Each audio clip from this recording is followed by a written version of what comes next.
एक औरत और उसका कुत्ता जहाज के केबिन में छिपे हुए थे। तभी कुत्ता अचानक जोर जोर से भौंकने लगा। औरत को कुछ गड़बड़ लगा। उसने खिड़की से बाहर झांका और देखा कि बाहर एक खूंखार जानवर है। वो घबरा गई और कुत्ते को चुप कराने लगी, लेकिन कुत्ता अपनी जान की परवाह किए बिना उस जानवर से लड़ने के लिए बाहर निकल गया। थोड़ी देर बाद एक प्यूमा, अमेरिकी तेंदुआ, केबिन में दाखिल हुआ। एलिस डर गई। जल्दी से उसने सिग्नल गन निकाली और उस पर फायर कर दिया। बाहर खड़ा ओल्ड ब्लैक पुरुष पात्र गोली की आवाजें सुनकर दौड़ता हुआ आया, लेकिन रास्ते में फिसल गया। सौभाग्य से वह एक पत्थर पर गिरा और बच गया। जैसे तैसे वह केबिन तक पहुंचा और देखा कि एलिस सुरक्षित थी, पर कुत्ता घायल हो गया था। अच्छी बात यह थी कि कुत्ते की चोट ज्यादा गंभीर नहीं थी। ओल्ड ब्लैक ने तुरंत सुई और धागा निकाला और उसकी मरहम पट्टी की। एलिस को उसकी देखभाल देखकर हैरानी हुई। असल में दोनों एक दूसरे को नहीं जानते थे। मौसम खराब होने के कारण उनकी फ्लाइट कैंसिल हो गई थी और अगली फ्लाइट अगले दिन थी। दोनों को जल्दी अपनी मंजिल पर पहुंचना था, इसलिए उन्होंने $800 देकर एक प्राइवेट प्लेन साझा किया। पायलट एक रिटायर्ड सैनिक था, जिसे लगा कि दूरी कम है, इसलिए उसने फ्लाइट प्लान नहीं भरा। उड़ान के कुछ ही मिनटों बाद पायलट की तबीयत बिगड़ गई। ओल्ड ब्लैक डॉक्टर था, उसने तुरंत उसकी जांच की, लेकिन कुछ कर नहीं सका। प्लेन बेकाबू हो गया और बर्फीले पहाड़ से टकराकर गिर गया। जब ओल्ड ब्लैक होश में आया तो उसे बस हल्की चोटें आई थी। पायलट मर चुका था, लेकिन एलिस और कुत्ता जिंदा थे।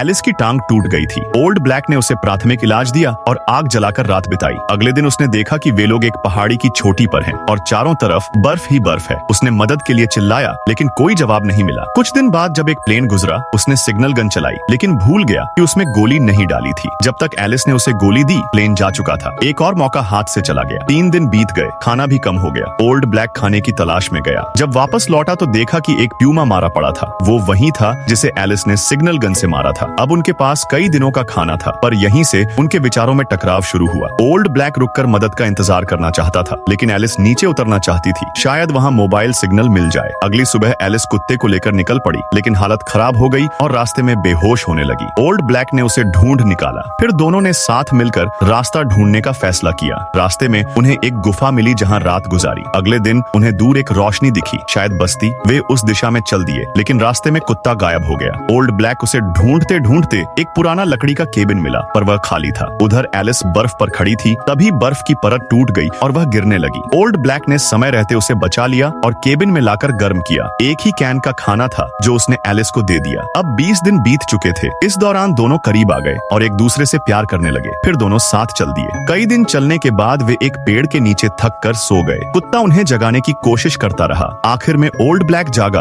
और देखा कि पास में एक लकड़हारे का कैंप है। वो तुरंत एलिस को जगाकर चल पड़ा, लेकिन एलिस अब और चल नहीं पाई।